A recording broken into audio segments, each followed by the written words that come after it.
Hello everyone, this is Chinmay from Makeauto Clinic. Welcome back to my YouTube channel. Today I'm going to show you what I have done in this Royal Enfield. I'm just using big fat 10 spark plug cable instead of 7 stock cable.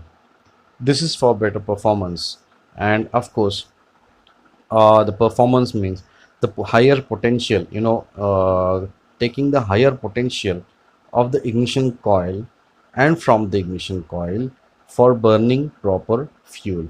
This is a fat cable. The original one is stock 7 but the fat cable comes with 10 so to modify that and to accommodate this cable in Royal Enfield ignition coil, we will have to do little bit of changes, but not major. This is a very small change. What you will have to do, you will have to cut the orange sleeve slightly, and of course not too much as per the ignition coil depth.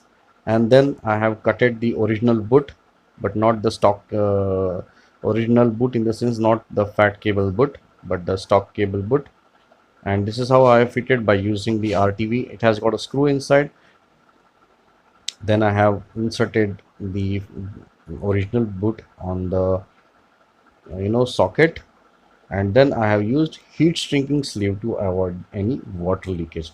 Of course, the 10 fat cable has got a very beautiful boot which ensures no water leakage inside the cable. This is 535 carby motor. Thanks for watching and have a great day.